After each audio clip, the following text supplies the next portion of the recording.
Everyone, আসসালামু আলাইকুম। Welcome to life of Isrita. ঘরে বসে আনলিমিটেড মালাই কুলফি খেতে চান? তাহলে এখনই তৈরি করে ফেলুন মাত্র 3টি উপকরণ দিয়ে মালাই কুলফি আইসক্রিম। আর মালাই কুলফি কিন্তু ছোট বড় সবাই পছন্দ করে।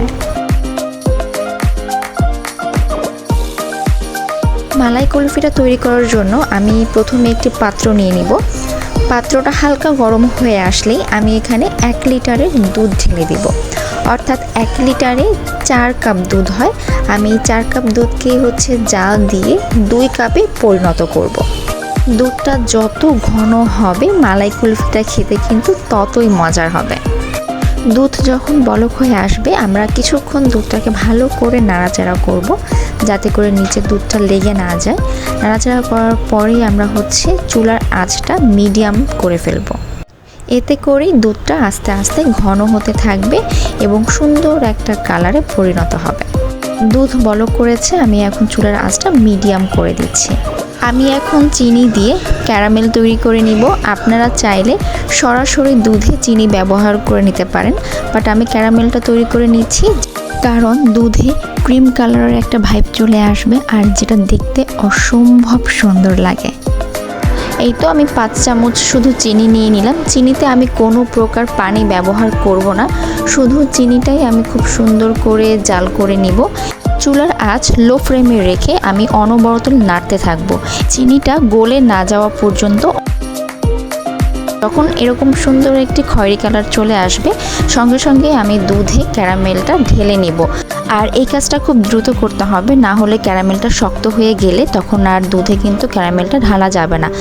ক্যারামেল ঢালার পর অনবরত দুধটা নাড়াচাড়া দিতে হবে, যাতে করে ক্যারামেলটা খুব ভালো করে দুধের সাথে মিশে যায়। You can see caramel add করার সঙ্গে সঙ্গেই দুধে খুব সুন্দর একটা কালার চলে এসেছে। বাজার থেকে যখন আমরা মালাই কুলফি কিনে খাই ঠিক সেই কালারের হয়ে গেছে।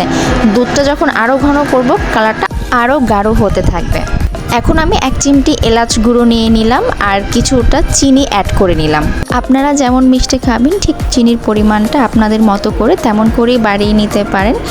এই তো আপনারা দেখতেই পাচ্ছেন কালারটা কিন্তু আরও গাঢ় হচ্ছে। এরকম করে আমি বেশ কিছুক্ষণ চুলায় দিয়ে জ্বালাতে থাকবো, যাতে করে আরেকটু ঘন হয়ে যায়। যত ঘন হবে তত খেতে কিন্তু ভালো লাগবে, মজার হবে। আর কিছুক্ষণ পরপরই দুধটা নাড়তে থাকবেন, যাতে করে দুধটা পাতিলের সাথে লেগে না যায়। আর এরকমভাবে যখন দেখবেন যে সুন্দর একটা কালার হয়ে এসেছে এবং ঘন হয়ে এসেছে, ঠিক তখনই আমরা চুলার আঁচটা অফ করে দিয়ে নামিয়ে নিব। এই তো আমার মালাই কুলফি রেডি। এখন আমি এটা পাতিলে রেখে ঠান্ডা করে নিয়ে আমি পাত্রে ঢেলে নিব। আপনারা চাইলে ফ্যানের নিচে রেখেও ঠান্ডা করে নিতে পারেন। আমি এখন একটি পাত্রে ঢেলে নিচ্ছি, তারপর কুলফির মল্ডে ঢেলে নিব। এই তো আপনারা দেখতে পাচ্ছেন যে কতটা ঘন হয়েছে এবং কালারটা কত সুন্দর এসেছে। এখন আমি একে একে কুলফির মল্ডে ঢেলে নিচ্ছি।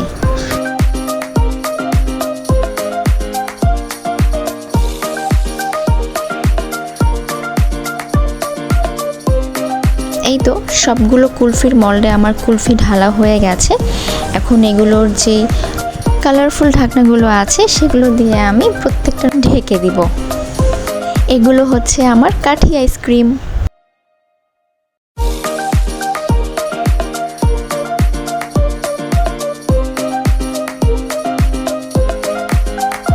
এখন আমি বাটি আইসক্রিম বানানোর জন্য একটি বাটি নিয়ে নিলাম। বাটিতে সম্পূর্ণ কুলফিটা ঢেলে নিব। ঢালার পর এখানে আমি কিছুটা ডেকোরেট করব। আপনারা চাইলে বাদাম, কাজু বাদাম দিয়েও ডেকোরেট করতে পারেন। আমি উপরে কিছু নারকেল দিয়ে ডেকোরেট করে দিয়েছি।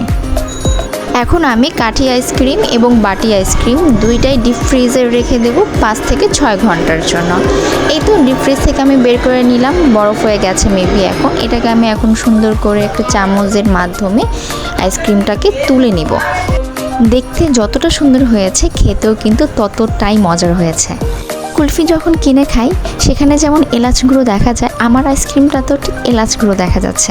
একদম বাজারের মালাই কুলফির মতো হয়েছে।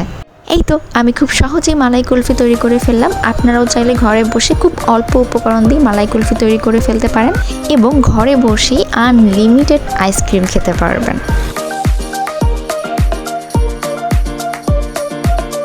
And thank you you so much for watching this video. কেমন লাগলো ভিডিওটি অবশ্যই জানাবেন।